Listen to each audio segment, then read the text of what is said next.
بسم اللہ الرحمن الرحیم۔ السلام علیکم۔ یہ kashanebasira.com کا آڈیو بک سیکشن ہے۔ آج جو کتاب آپ کے لیے ریکارڈ کی جا رہی ہے اس کا نام ہے مانوی آزادی۔ یہ تصنیف ہے استاد شہید مرتضی مطہری کی۔ یہ اس کتاب کا پارٹ 5 ہے۔ اس حوالے سے ہمارے پاس اسلامی منابع میں الا ماشاء اللہ بہت کچھ پایا جاتا ہے۔ حضرت علی کے اقوال۔ حضرت علی علیہ السلام نے اپنے فرزند امام حسن مشتبہ علیہ السلام سے فرمایا، بیٹا اپنی روح کی عزت کرو، بزرگوار رکھو، ہر پست عمل سے برتر رکھو۔ ہر پستی کے مقابل یہ سمجھو کہ میری روح ان پستیوں میں آلودہ ہونے سے بہتر ہے، میری روح ان پستیوں میں آلودہ ہونے سے بالا تر ہے، بالکل ایک ایسے ہی شخص کی طرح جس کے پاس ایک بہت اعلیٰ پائے کی پینٹنگ ہو، اور جب اس پر کوئی سیاہ داغ ابھرے، اس پر کوئی گرد و غبار نظر آئے تو وہ فوراً از خود رومال اٹھا کر اسے صاف کر دیتا ہو۔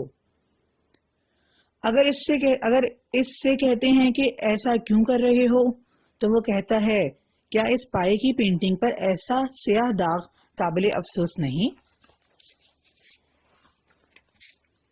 وہ محسوس کرتا ہے کہ یہ پینٹنگ اس قدر اعلیٰ اور خوبصورت ہے کہ اس پر ایک بھی سیاہ داغ کی موجودگی افسوسناک بات ہے۔ حضرت علی فرماتے ہیں کہ اپنی روح میں ایسی خوشنمائی کا احساس کرو، عظمت کا احساس کرو، سربلندی کا احساس کرو کہ ہر قسم کے مقصد، ہر قسم کے خیال اور ہر مادی حاجت سے قطع نظر اپنے آپ کو پستی میں گرا لینے سے بزرگ تر سمجھو۔ اگر جھوٹ بولنے کی ضرورت پڑے تو جھوٹ پستی ہے، دنائیت ہے، تم صاحب مرتبت ہو، تم بزرگوار ہو، تم عالی ہو، تم خوبصورت ہو، اپنے آپ کو جھوٹ بول کر کمتر اور پست کرنے سے برتر سمجھو۔ کوئی چیز لوگوں سے نہ مانگو، لوگوں سے مانگنا پستی ہے۔ تم بزرگ ہو، بزرگوار ہو، خوبصورت ہو، تم انسان ہو۔ مقام انسانیت کی شایان شان نہیں کہ انسان دوسرے کے سامنے جھک کر اپنی حاجت طلب کرے۔ فرمایا، کم پر قناعت کرو اور کسی کے آگے ہاتھ نہ پھیلاؤ۔ خصوصاً اس بارے میں حضرت علی علیہ السلام کے کلمات بہت زیادہ ہیں۔ حضرت علی کا ایک عجیب جملہ ہے، فرماتے ہیں، شرافت مند انسان کبھی زنا نہیں کرتا، ایک غیرت مند انسان ہرگز زنا نہیں کرتا۔ یہ اس سے قطعی نظر ہے کہ زنا شرعی طور پر حرام ہے یا حرام نہیں، اس سے قطعی نظر ہے کہ خدا روز قیامت زناکار انسان کو عذاب دے گا یا نہیں۔ فرماتے ہیں، ایک شریف آدمی، ایک غیور انسان، ایک ایسا انسان جس میں احساس عظمت پایا جاتا ہے، جو اپنی روح میں عزت و سربلندی کا احساس رکھتا ہے، وہ ہرگز زنا نہیں کرتا۔ نہج البلاغہ میں ایک ولولہ انگیز جملہ ہے اور جسے سن کر ایک مسلمان کے دل میں ولولہ پیدا ہونا چاہیے۔ معروف قصہ ہے اور لازماً آپ نے بھی سنا ہوگا۔ صفین میں جب حضرت علی کا لشکر پہلی مرتبہ معاویہ کے لشکر کے مقابل آیا تو امیر المؤمنین کا خیال تھا کہ جنگ شروع نہ کی جائے، خطوط کا تبادلہ ہو، ایک دوسرے کے نمائندوں کی آمد و رفت ہو تاکہ یہ اختلاف حل ہو جائے اور مسلمان ایک دوسرے پر تلوار نہ چلائیں۔ جب معاویہ اور ان کے ساتھی پہنچے تو انہوں نے خیال میں سبقت کرتے ہوئے فرات کے گھاٹ پر قبضہ کر لیا تاکہ جب وہاں امیر المؤمنین کا لشکر پہنچے تو پانی ان کی دسترس میں نہ ہو اور وہ بے آبی کی مشکل میں گرفتار ہو جائیں، اس طرح سے ان کو شکست ہو جائے۔ جب امیر المؤمنین وہاں پہنچے تو آپ نے دیکھا کہ انہوں نے یہ حرکت کی ہے۔ آپ نے ایک خط لکھا، کسی کو بھیجا اور پیغام دیا کہ وہ ایسا ہرگز نہ کریں۔ ہم نے ابھی ایک دوسرے سے جنگ شروع نہیں کی ہے، ہم ایک دوسرے سے بات کرنے آئے ہیں، سفیر بھیجیں، ملاقاتیں کریں، شاید اللہ تعالی مسلمانوں کے مابین تنازع ختم کر دے اور جنگ نہ ہو۔ لیکن معاویہ کسی صورت تیار نہ ہوئے اور کہا کہ ہمیں جو موقع ملا ہے ہم اسے ہرگز نہیں چھوڑیں گے۔ امیر المؤمنین نے متعدد مرتبہ یہ جملہ دہرایا۔ آپ نے کئی مرتبہ ہمارے الفاظ میں یہ کہا کہ یہ شیطانی حرکتیں چھوڑ دو، ہم بغیر پانی کے نہیں رہ سکتے۔ اگر یہ صورتحال 1 یا 2 دن مزید جاری رہی اور ہمارے پاس پانی ختم ہو گیا تو ہم تلوار اٹھانے پر مجبور ہو جائیں گے، لیکن میں چاہتا ہوں کہ گفتگو اور مذاکرات کا موقع باقی رہے۔ لیکن معاویہ کے یہاں سے کوئی جواب آیا کہ یہ کسی صورت ممکن ہی نہیں ہے۔ یہ صورتحال دیکھ کر حضرت علی نے محسوس کر لیا کہ جنگ کے سوا کوئی چارہ باقی ہی نہیں۔ آپ تشریف لائے اور اپنے اصحاب سے ایک مختصر خطاب فرمایا، دیکھیے یہ زاہد علی، یہ عابد علی، یہ متقی اور پرہیزگار علی، یہ اہل آخرت علی، اس علی کی روح کس قدر پرجوش ہے، اس میں کس قدر عظمت پائی جاتی ہے، انسانی عظمت کی کس قدر حفاظت کرتی ہے۔ ہمارے ہاں کے زاہد نماؤں کے برخلاف فرماتے ہیں، ایک پرجوش خطاب ہے، اے میرے جوانوں، اے میرے سپاہیوں، یہ لوگ تم سے ایک خوراک کی مانند جنگ کے طلبگار ہیں، ایک خوراک کی طرح تم سے تلواریں مانگ رہے ہیں، یہ جنگ چاہتے ہیں۔ پھر فرمایا، اب جب کہ انہوں نے ایسا کیا ہے تو جانتے ہو ہمیں کیا کرنا چاہیے۔ اے میرے سپاہیوں، تم پیاسے ہو، صرف ایک راستہ ہے، اور وہ یہ کہ اپنی تلواروں کو ان نجس لوگوں کے خون سے سیراب کر دو تاکہ تم خود سیراب ہو سکو۔ پھر فرمایا، میں نہیں سمجھتا کہ کسی بھی جنگی تقریر میں ایسا ہیجان انگیز اور بلیغ مختصر جملہ مل سکے گا۔ انہوں نے فرمایا، زندگی کے کیا معنی ہیں؟ کھانا پینا سونا چلنا پھرنا زندگی نہیں ہے۔ آپ مر کر فتح حاصل کر لیں تو آپ زندہ ہیں، اگر دشمن سے مغلوب ہو کر زندہ رہیں تو جان لیں کہ آپ مردہ ہیں۔ اس طرح سے حضرت علی نے اپنے اصحاب میں عزت اور کرامت کی روح پھونکی۔ ان حوالوں سے امیر المؤمنین کے اور بھی جملے ہیں جن میں سے بعض کو ہم آپ کی خدمت میں بیان کریں گے۔ مجموعی طور پر امیر المؤمنین نفس کی پستی کو تمام برے اخلاق کی وجہ قرار دیتے ہیں۔ نفس کی پستی تمام برے اخلاق کی وجہ ہے، یعنی پستی اور دنائیت کو تمام اخلاق رذیلہ کی بنیاد سمجھتے ہیں۔ مثلا غیبت کے باب میں فرماتے ہیں،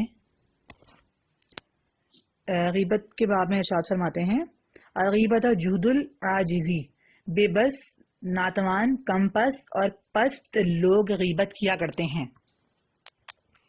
ایک مرد، ایک بہادر، ایک ایسا شخص جو اپنی روح میں عزت اور شرافت کا احساس رکھتا ہے، وہ اگر کسی پر تنقید کرنا چاہتا ہے تو اس کے منہ کے سامنے کیا کرتا ہے، یا کم از کم اس کے سامنے سکوت اختیار کرتا ہے۔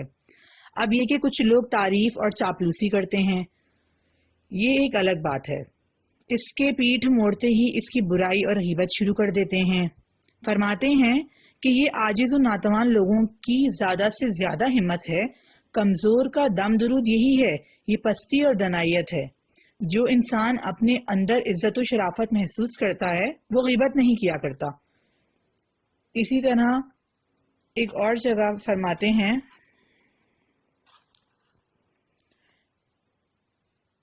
جس نے طمع کو اپنی عادت بنا لیا اس نے اپنے کو سبک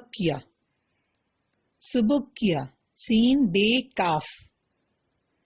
جس نے اپنی پریشان حالی کا اظہار کیا وہ ذلت پر آمادہ ہو گیا، اور جس نے اپنی زبان کو قابو میں نہ رکھا اس نے خود اپنی بے وقارتی کا سامان کر لیا۔ نہج البلاغہ۔ یعنی جس شخص نے دوسروں سے لالچ کو اپنا شعار بنایا اس نے اپنے آپ کو حقیر کر لیا، خود کو پست تر کر لیا۔ اور یعنی جو انسان اپنے بارے میں عظمت کا احساس رکھتا ہے محال ہے کہ وہ دوسروں سے لالچ رکھتا ہو۔ جو شخص دوسروں کے سامنے اپنی پریشانیاں اور مشکلات بیان کرتا ہے وہ یہ بات جان لے کہ اس نے ذلت کو قبول کر لیا ہے۔ ایک باشرف انسان، ایک ایسا شخص جو انسانیت اور عزت کا احساس رکھتا ہے، وہ کبھی اپنی تکالیف دوسروں کے سامنے بیان کرنے پر تیار نہیں ہوتا۔ وہ اپنا دکھ درد برداشت کر لیتا ہے لیکن دوسروں سے بیان نہیں کرتا۔ ایک شخص امام جعفر صادق علیہ السلام کی خدمت میں حاضر ہوا اور اپنی تنگ دستی کا ذکر کرنے لگا کہ میں بہت غریب ہوں، انتہائی مفلس ہوں، میری آمدنی سے میرا خرچ پورا نہیں ہوتا، میں ایسا کرتا ہوں، میں ویسا کرتا ہوں۔ حضرت نے اپنے ایک آدمی سے فرمایا، جاؤ فلاں مقدار میں دینار لا کر اسے دے دو۔ جب وہ رقم لینے کے لیے چلا گیا تو اس شخص نے کہا مولا خدا کی قسم میرا مقصد آپ سے کچھ مانگنا نہیں تھا۔ امام نے فرمایا میں نے بھی یہ نہیں کہا کہ ان باتوں سے تمہارا مقصد مجھ سے کچھ طلب کرنا تھا، البتہ میں تمہیں ایک نصیحت کرتا ہوں۔ تمہیں میری نصیحت یہ ہے کہ تمہیں جو بھی مشکل، پریشانی اور سختی پیش آئے اسے دوسروں کے سامنے بیان نہ کرنا، کیونکہ اس طرح تم لوگوں کے سامنے حقیر ہو جاؤ گے۔ اسلام کو یہ بات پسند نہیں کہ مومن دوسرے کی نظر میں حقیر ہو جائے۔ مصنوعی طریقے سے بھی اپنی عزت کی حفاظت کیا کرو۔ حضرت علی علیہ السلام کا فرمان ہے، ایسا شخص جو دوسروں سے اپنا درد اور اپنی پریشانی بیان کرتا ہے وہ اپنی عزت و آبرو سے ہاتھ دھو بیٹھتا ہے۔ ہر جگہ کہتا پھرتا ہے جناب میں بہت پریشان ہوں، میری حالت بہت خراب ہے، میرے حالات آج کی اصطلاح میں انتہائی ڈرامائی ہیں، ایسا ہے ویسا ہے۔ یہ باتیں نہ کیا کرو۔ عزت و آبرو ہر چیز سے بڑھ کر ہے۔ مومن کی عزت ہر چیز سے زیادہ گراں قیمت ہے۔ ایسا شخص جو اپنی نفسانی خواہش کو اپنے اوپر مسلط کر لے، ایسا شخص جو اپنی شہوت کا تابع ہو اور نفسانی خواہش کا پجاری ہو، اسے یہ بات جان لینی چاہیے کہ اس نے اپنی پہلی توہین خود کی، خود کو پست کیا۔ شہوت پرستی ایک قسم کی پستی ہے۔ حضرت علی علیہ السلام کے نقطہ نظر سے بنیادی طور پر تمام اخلاقی رذائل ایک لفظ میں جمع ہو جاتے ہیں، اور وہ ہے روح کی پستی، اس کا بزرگوار نہ ہونا۔ اور علی تمام اخلاقی فضائل کو ایک لفظ میں جمع کرتے ہیں، اور وہ ہے روح کی بزرگواری۔ اپنی روح میں بزرگواری کا احساس کیجئے، آپ دیکھیں گے کہ راست گو ہیں، دیکھیں گے کہ امانت دار ہیں، دیکھیں گے کہ ثابت قدم ہیں۔ اپنی روح میں بزرگواری کا احساس کیجئے، آپ دیکھیں گے کہ آپ بردبار ہیں، بلند طبع ہیں، غیبت نہیں کرتے ہیں، کوئی پست کام نہیں کرتے ہیں، مثلا شراب نہیں پیتے ہیں، کیونکہ شراب پینے سے نشہ چڑھتا ہے، اور نشہ چاہے وقتی طور پر ہی صحیح انسان سے تو عقل چھین لیتا ہے، جس کے نتیجے میں اس کا وقار اور اس کا اعتبار جاتا رہتا ہے۔ اگر ایک عارضی وقت کے لیے بھی انسان سے اس کی انسانیت سلب کر ہو جائے اور وہ ایک بے عقل حیوان میں تبدیل ہو جاتا ہے تو یقیناً یہ چیز تو صحیح نہیں ہے۔ امیر المؤمنین نے ایک اور جملے میں ارشاد فرمایا، میں افراط نہیں کرنا چاہتا، مرتے مر جاؤ لیکن ذلت قبول نہ کرو۔ انسان مر جائے لیکن ذلت قبول نہ کرے۔ صوفیہ کی تعلیمات کا نقصان۔ ہمارے اپنے عرفاء اور صوفیہ کی تعلیمات بہت سے بلند نکات اور عالی تعلیمات کی حامل ہیں، لیکن عرفاء اور صوفیہ کی تعلیمات کی وجہ سے اسلام کو پہنچنے والا ایک بہت بڑا نقصان یہ بھی تھا کہ ایک طرف تو عیسائی تعلیمات، دوسری طرف بدھ مت کی تعلیمات، اور ایک اور سمت سے مانوی تعلیمات کے زیر اثر نفس کے خلاف مبارزہ، خود ان کی اصطلاح میں نفس کشی اور خود فراموشی کے مسائل میں معاملہ ان کے ہاتھ سے نکل گیا۔ اگر وہ اسلامی تعلیمات پر تھوڑی سی بھی توجہ دیتے تو دیکھتے کہ اسلام ایک قسم کی خودی کو مارنے اور دوسری قسم کی خودی کو زندہ کرنے کا حامی ہے۔ اسلام کہتا ہے کہ اپنے آپ کو فراموش کر دو، لیکن اپنے آپ کو بھلا نہ دو۔ اسلام تاکید کرتا ہے کہ اپنی حیوانی پستی کو بھلا دو، لیکن روح میں ایک اور چیز کے تولد، ایک اور ولادت کا تقاضا کرتا ہے، چاہتا ہے کہ ایک نئی خودی، ایک نئی منش انسان میں زندہ ہو جائے۔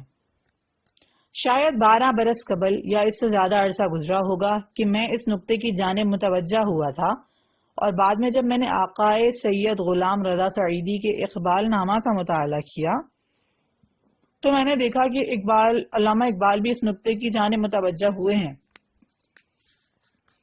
انہوں نے فلسفہ خودی کے عنوان سے ایک مفہوم بیان کیا ہے، اور ان کی مراد یہ ہے کہ اپنی خودی کو بازیاب کرو، اپنی انسانی خودی کو دوبارہ زندہ کرو۔ اسلام کی نظر میں یہ بات بھی عذاب الہی ہے کہ خدا انسان کو ایسا بنا دے کہ وہ خود اپنے آپ کو فراموش کر بیٹھے۔ ان لوگوں میں سے نہ ہو جانا جو خدا کو بھلا بیٹھے ہیں، اور خدا کو فراموش کر دینے کے نتیجے میں خدا ان کو عذاب میں مبتلا کرتا ہے۔ ان کا عذاب یہ ہے کہ وہ خود کو فراموش کر بیٹھے ہیں۔ سورہ حشر آیت نمبر 19۔ کہتا ہے خود، لیکن وہ خودی جس کے بارے میں قرآن کہتا ہے وہ آپ کے ذہن میں رہنا چاہیے کہ وہ کیا ہے۔ وہ یہ نہیں کہتا کہ تمہیں اپنی شہوت یاد رہے، وہ یہ نہیں کہتا کہ تمہیں اپنی جاہ طلبی یاد رہے، وہ یہ نہیں کہتا کہ تمہیں اپنی دولت پرستی یاد رہے۔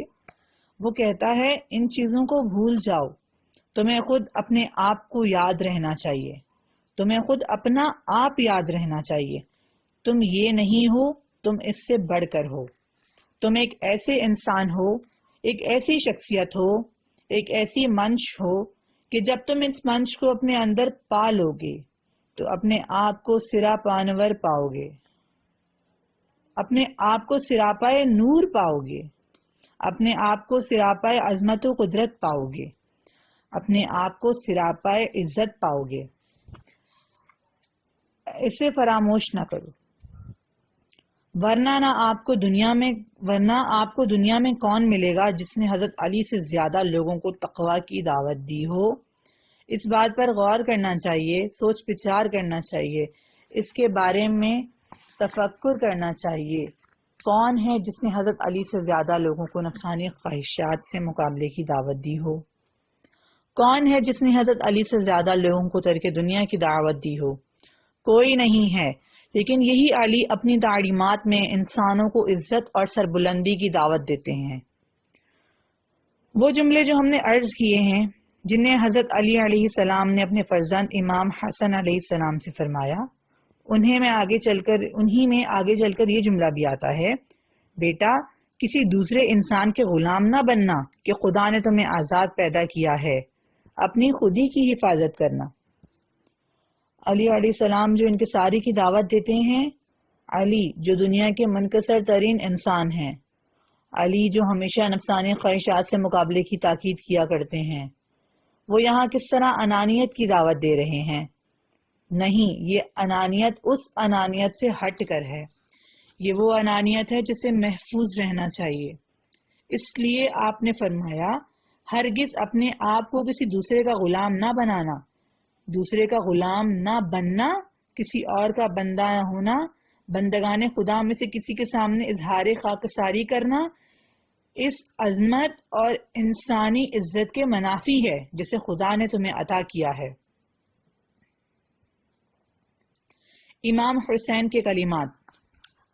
کیونکہ اس گفتگو کو ہم گزشتہ ہفتے امام حسین کے روز ولادت کی مناسبت سے کی جانے والی گفتگو کے تسلسل میں عرض کر رہے ہیں، لہٰذا مناسب محسوس ہوتا ہے کہ اس نکتے یعنی بزرگواری کے مسئلے کے بارے میں امام حسین جن کے بارے میں گفتگو ہمیں اس مقام تک لائی ہے، ان کے کلمات سے آپ کی خدمت میں شاہد پیش کریں۔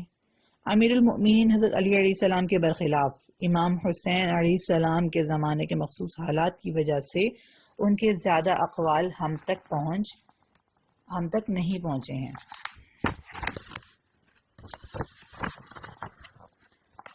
ہمارے پاس بہت سے خطبوں اور گفتگوؤں کی صورت میں امیر المؤمنین کی مستند روایات موجود ہیں، خصوصاً آپ کے 5 سالہ دور خلافت کے خطبے اور تقریریں، لیکن امام حسن اور امام حسین اور خصوصاً امام حسین کے زمانے میں معاویہ کی طرف سے پیدا کیے جانے والے غیر معمولی گھٹن زدہ ماحول کی وجہ سے، جس کے متعلق آپ نے سنا ہوگا کہ کیسے کیسے عجیب حالات تھے، کوئی امام حسین سے ملنے کی جرت نہیں کرتا تھا، اور اگر آپ سے کوئی بات سنتا تو اسے دوسروں کے سامنے بیان کرنے کی ہمت نہیں رکھتا تھا۔ آپ کے بہت سے کلمات نقل کیے گئے ہیں۔ ایک زمانے میں جب ہم ان کتب کا مطالعہ کر رہے تھے جن میں امام حسین کے کلمات نقل ہوئے ہیں، تو وہاں یہ عجیب بات دیکھی کہ باوجود یہ کہ امام حسین کے کلمات اتنے زیادہ نہیں ہیں، لیکن پھر بھی آپ کے کلمات میں بزرگواری سے زیادہ کوئی اور نقطہ نظر نہیں آتا۔ ایسا محسوس ہوتا ہے کہ امام حسین کی روح بزرگواری کے مساوی ہے۔ آپ ہمیشہ بزرگواری کی بات کرتے ہیں۔ اب ہم ان کے فرامین میں سے کچھ بیان کرتے ہیں۔ ان میں سے ایک جملہ تو وہی ہے جو آپ نے اپنی زندگی کے آخری لمحات میں فرمایا تھا، جسے آپ لوگوں نے بہت زیادہ سنا ہوا بھی ہوگا۔ جب آپ جنگ کر چکے، حملے کر چکے، دو بدو لڑائی کر چکے، غیر معمولی طور پر تھک چکے اور تیر کے زخموں سے چور ہو کر زمین پر گر چکے، جب آپ کا بہت زیادہ خون بہہ چکا اور اب کھڑے رہنے کی طاقت بھی نہ رہی۔ اب زیادہ سے زیادہ آپ تلوار کے سہارے سے گھٹنوں کے بل کھڑے ہو سکتے ہیں، اور اب آپ کے بدن میں رمق بھی نہیں رہی۔ اس موقع پر آپ دیکھتے ہیں کہ گویا کچھ لوگ حرم کے خیام کی طرف جانا اور انہیں لوٹنا چاہتے ہیں۔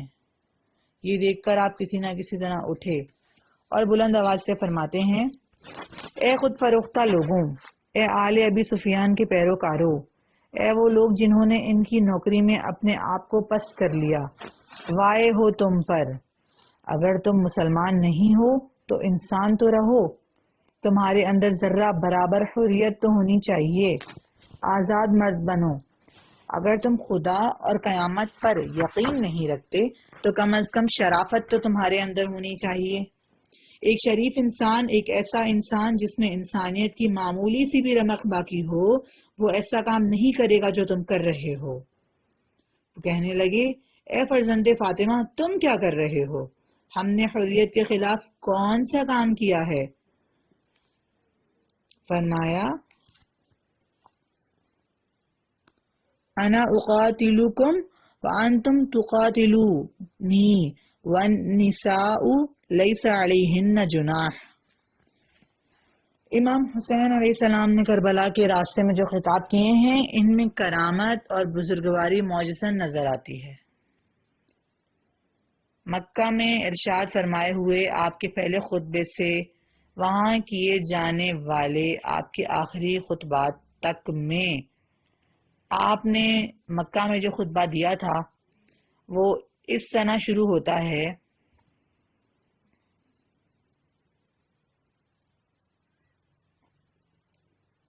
آپ کہنا چاہتے ہیں کہ میری روح کسی صورت مجھے اس بات کی اجازت نہیں دیتی کہ میں ان فاسدہ حالات کو دیکھوں اور زندہ رہوں، چہ جائے گا میں خود ان کا حصہ بن جاؤں۔ ایسے لوگوں میں شمار نہ ہونا، ایسے لوگوں میں شامل نہ ہونا میں اپنے لیے افتخار سمجھتا ہوں۔ ان ظالموں کے ساتھ زندگی گزارنا میرے لیے ناگوار ہے، روحانی افسردگی ہے۔ راستے میں امام کو بہت سے لوگ ملے، وہ آپ سے گفتگو کیا کرتے تھے اور زیادہ تر وہی پدرانہ نصیحتیں کیا کرتے تھے جو ہر پست حوصلہ شخص کی کرتا ہے کہ جناب عالی، حالات بہت خطرناک ہیں، جائیے اپنے آپ کو ہلاکت میں نہ ڈالیے۔ امام نے ان میں سے ایک کے جواب میں فرمایا، میں تم سے وہی بات کہوں گا جو پیغمبر کی معیت میں جنگ کے لیے جانے والے ایک انصاری نے اپنے اس چچا زاد بھائی کے جواب میں کہی تھی جو اسے اس جنگ میں شرکت سے روکنا چاہتا تھا۔ اس کے بعد امام نے یہ اشعار پڑھے۔ ترجمہ، یعنی میں نہیں جاؤں گا۔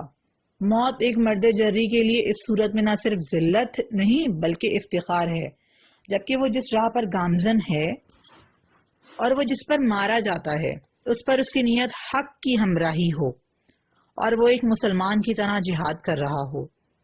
ایسی موت جو صالحین کی مدد اور ان کی معیت اور مجرموں کی مخالفت میں آئے افتخار ہے۔ میں یا تو زندہ رہوں گا یا مر جاؤں گا، یا قتل کر دیا جاؤں گا یا سلامت رہوں گا۔ جس راہ پر میں گامزن ہوں اگر اس پر زندہ رہا تو میری زندگی با افتخار ہے اور اس میں کوئی ذلت نہیں، اور اگر میں مر جاؤں تب بھی ملامت کا نشانہ نہیں بنوں گا۔ مجھے منع کرنے والے، تیرے لیے یہی ذلت کافی ہے کہ تو زندہ رہے اور تیری ناک رگڑی جائے، میں زندہ کروں اور مجھے ذلیل کر دیا جائے؟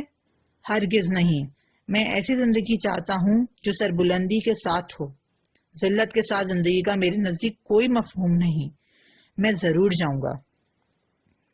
پھر جب آپ راستے میں اپنے اصحاب کے ساتھ گفتگو فرماتے ہیں تو کرامت و بزرگواری اور ذلت کی زندگی پر عزت کی موت کو ترجیح دینا آپ کا شعار ہوتا ہے۔